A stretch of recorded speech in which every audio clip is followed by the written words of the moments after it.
We came out here simply to get married. We got that executed. Now we want to be able to get back to our life. So we came to Jamaica in 2020. Me and my husband due to get married. Then the pandemic happened, so we weren't able to get married when we planned, which was March 2020. Once offices started opening back up and everything had a little bit more freedom, we were able to. Sorry, he's gonna go outside. We were able to get married in August 2020. Since then, I got pregnant straight after that while waiting for our marriage certificate for me to take back home to apply for my husband to join us in the UK. When I got pregnant, I got really, really sick. Like, I would be throwing up and peeing at the same time. There was no way I could get on a flight right there and then with a 4-year-old to head back home. So you have a 4-year-old daughter or son? At the time, she was 4. Okay. So I've got a 4-year-old daughter. So she's 5 now. She'll be 6 on the 31st of July. And she was born where? In the UK? In the UK. She's a British citizen. So we want to be able to continue the life that we have there all together in the UK. So what has the UK told you? What has the government of the UK told you? That you can't go back to the UK with your son who is born in Jamaica? They refused him the right to enter with me. So I have the right to enter. My husband was given the right to enter. My daughter has unconditional right to enter. But they've denied him the right to be able to enter and go back home with me. Have they said why? Because his father isn't a British citizen. That he's able to continue his life here.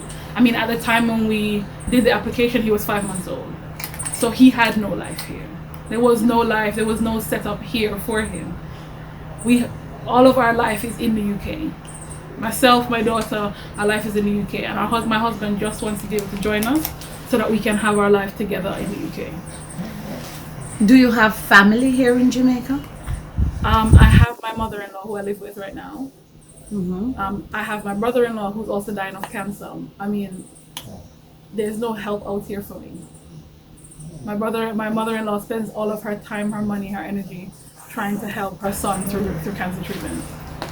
For how long were you in the UK, or you have lived in the UK? 20 years.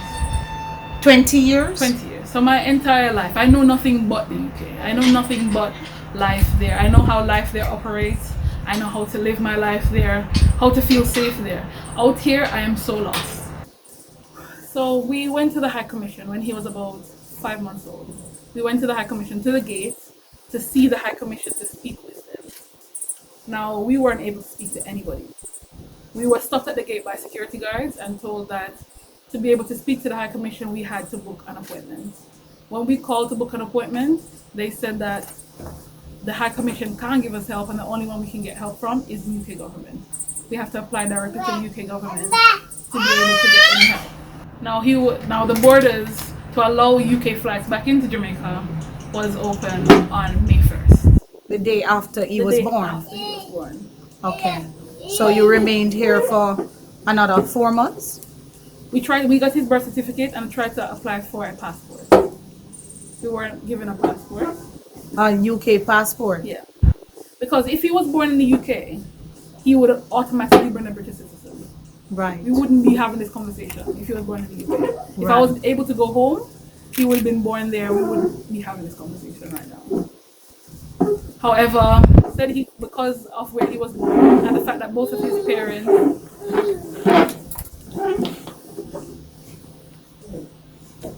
both of us, none of us were British citizens, he wasn't able to get a passport. Right. We then were told that we could apply for a visa for him. So we said, okay. We spent out a lot of money and applied for a visa. When you say a lot of money, how many times you had to apply? Just the ones we applied. We couldn't afford any more than that.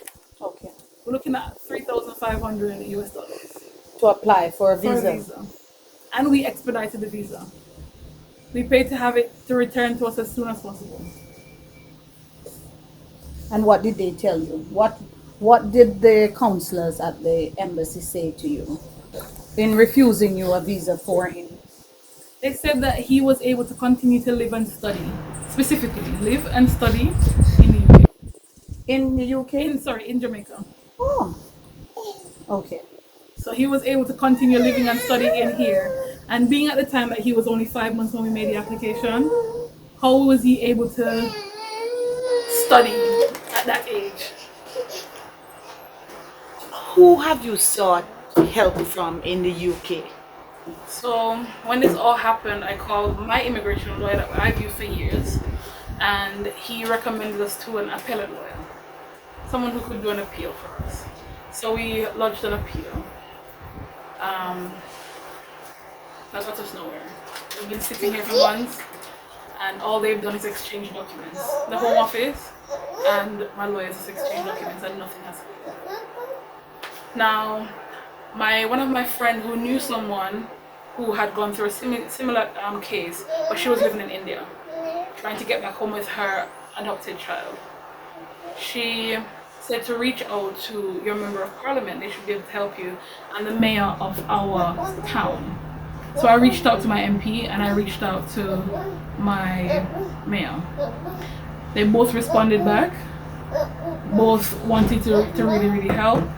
And those two are who we've been working with so far. My MP, Sarah Jones. Sarah Jones? Yes. She's for the Croydon Central constituent.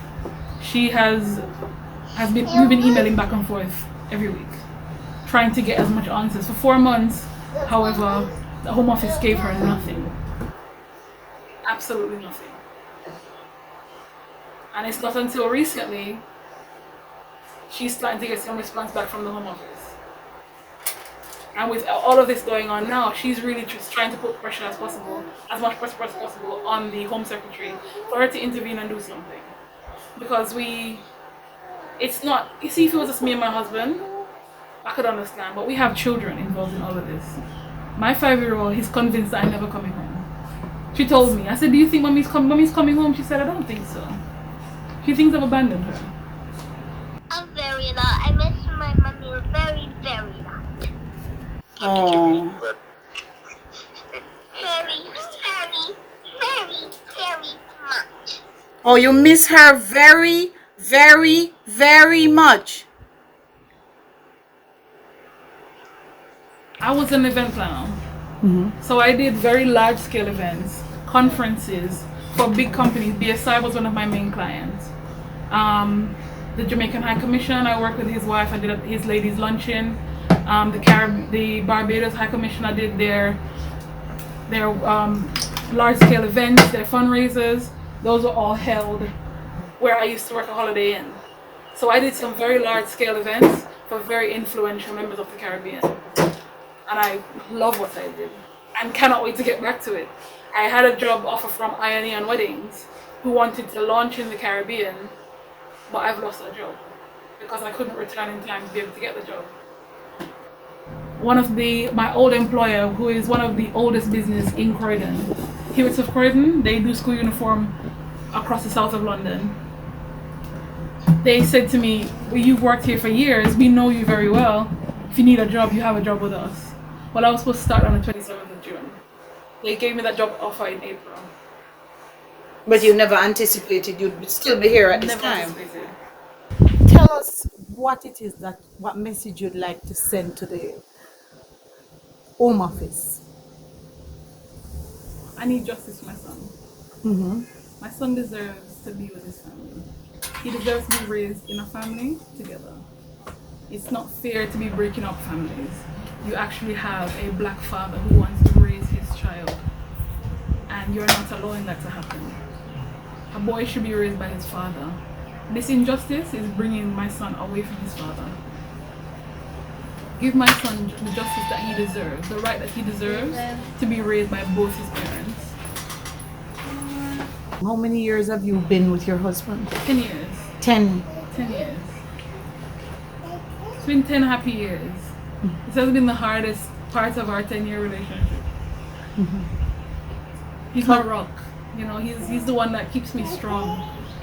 He believes and has confidence in me. So to find someone like that who loves me genuinely for who I am, why shouldn't love be able to transcend borders? Why shouldn't love be able we should be able to go wherever we want to go together. You shouldn't be breaking us up just because we have a son that was born out of the UK. That shouldn't break us up. That shouldn't split apart our family.